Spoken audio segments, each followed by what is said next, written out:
Hey guys, it's Victoria and welcome back to FemmeHead. Today I want to talk about syncing your life to your cycle. Yeah. In my head, right before I said that, it sounded weird and wrong, but then I was like, no, that's right. In one of my recent cycles, I did very detailed charting. I vlogged my experience in each phase and just like what was happening, what I was experiencing, yada, yada, yada, all of that.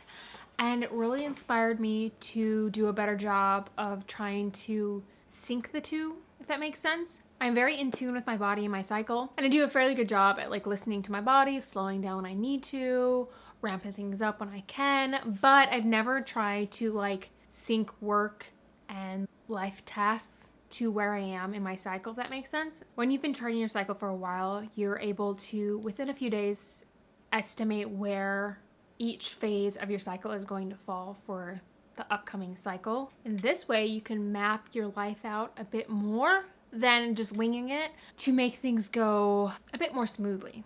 So it helps to do detailed charting for at least one cycle. I would say a few more if you're new to this. I have a course all about learning how to chart your cycle. It's in the description box, as it always is. This way you can see where in your cycle you have the energy and the motivation and the pizzazz to like get stuff done, and where in your cycle you're irritable, you're short-tempered, where you just need to like just not, and like when you need more rest and when you just aren't in the mood and you have zero F's to give. That's very helpful to know when it comes to syncing the two. My goal was to take the work tasks that are very like social and energetic and engaging and like, ooh, you gotta have that during my follicular phase and my ovulatory phase, when I have the most like energy and excitement and pizzazz, and do the like content creation where like filming videos, where I'm taking Instagram stuff, where I like just do that all when I'm like the most engaging, and then edit during my slower phases, as well as prep and plan during my slower phases, and really take a step back during my period. Take the first 2 to 3 days of my period off completely. So in my planner, I have it mapped out where about my phases are going to fall for the upcoming month. And so I'm able to say like, okay, what needs to happen this month work-wise or just like house projects-wise, and how can I like fit that in and slot it in to just be the most productive while still listening to my body. So this past cycle, during my period, I got all of like video notes ready, planning different things, organizing like Instagram photos and captions and that sort of stuff. I think that would be better during my luteal phase, but I didn't do it then and I needed to get it done, so it happened during my period, but not during the beginning.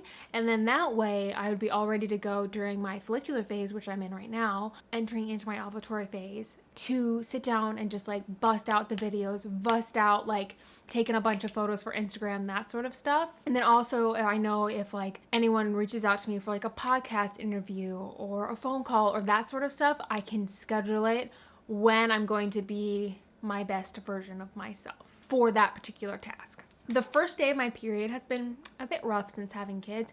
I noticed all of my cramps localized to my pelvic floor, which probably just points to the issues of my pelvic floor that I'm working on. But I just like, I don't care about so many things during my period. I just want to not do anything.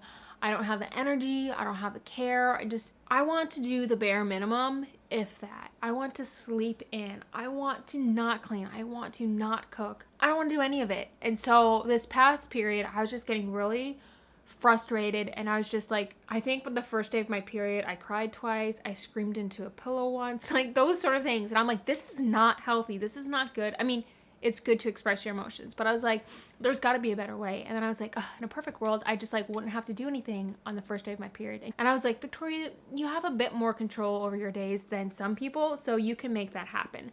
So schedule it out to where you can just check out on your period. Yes, I'm going to have to take care of the boys probably. Yes, I'm going to have to do like the bare minimum, but like who cares if the house gets messy? I don't need to be super fun, engaging mom. So just like giving myself permission to just not do anything for at least the first day, if not the first 3. Like my goal would just be the first 3 days of my cycle are off. My advice is, as much as you can, take it easy during your period. Don't feel the need to like do a bunch of socializing, big work projects if you can avoid it, or, you know, push it off to just like a couple days later. Try not to like reorganize the pantry or build a back deck. Like that's just like chill out. Chill out. Don't feel like you need to do all the things and just give yourself a break. For the sake of like syncing everything, we can mush our follicular phase and ovulatory phase kind of together, because ovulatory phase really is only a couple days and it's similar energies to your follicular phase. So this is when you want to do all of those outgoing things that I've already mentioned. So for me, this is like content creation, podcast interviews, phone call, like that sort of stuff, where I need to just be like very extroverted, and I'm much more of an introverted person. Like if I need any extroverted energy, it's gonna happen then, so just like plan for that.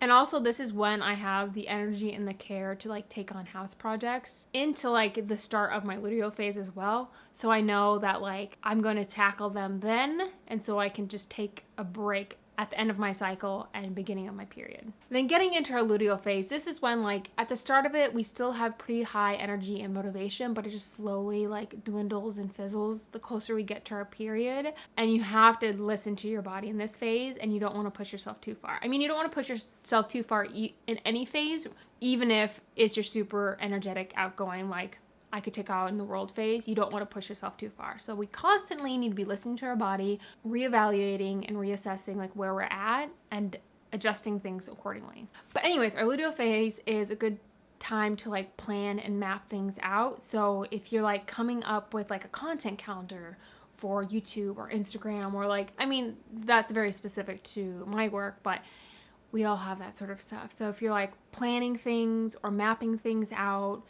this is a good time to do it. This is the good time to do like behind the scenes stuff. I start hitting my afternoon wall harder and harder as my luteal phase progresses. Like right now during my follicular phase, ovulatory phase, I don't really hit the afternoon wall. But towards the end of my cycle in my luteal phase, like I hit 2 p.m., 3 p.m., like smacks me dead in the face, like right between the eyes. And I'm like, I can't. So while there might be this like, I need to get it all done, I need to go, I need to get XYZ done before my period starts, like, yeah, sometimes like it can wait. Sometimes it's okay to like push through if it's a time sensitive thing, but often it's like it can wait till tomorrow, or like just chill out, give yourself a 15-minute break. Like you don't have to constantly be moving. But yeah, listen to your body. It's important to allow ourselves to slow down, to calm down. It's kind of like getting ready to go to bed. If anything, split your cycle between the end of your cycle and your period to after your period and like ovulation, if that makes sense. Plan, reflect, and rest, and then create and socialize. You can also add in like exercise and workout and like movement of your body. That's something I'm wanting to incorporate more, but I don't do it, so I'm not going to sit here and be like, you should do these exercises then, and like this is what I do. Like I don't do any of that. What I've been saying, like work-wise or life-wise, the same goes with exercise. Like you don't want to be doing CrossFit HIIT workouts during your period. And then if you want to get super fancy, you can sync like what you're eating to where you are in your cycle. But I am definitely not there yet. If I get food in my stomach, that is a win. So this is what I am attempting, this is what I'm working on, and I encourage you, even if it's just like one thing, just what's one thing you can do to live more in sync with your cycle. Thank you so much for watching. I hope you guys enjoyed today's video. If you did, give it a thumbs up. Don't forget to subscribe, and I'll see you guys in my next video. Bye!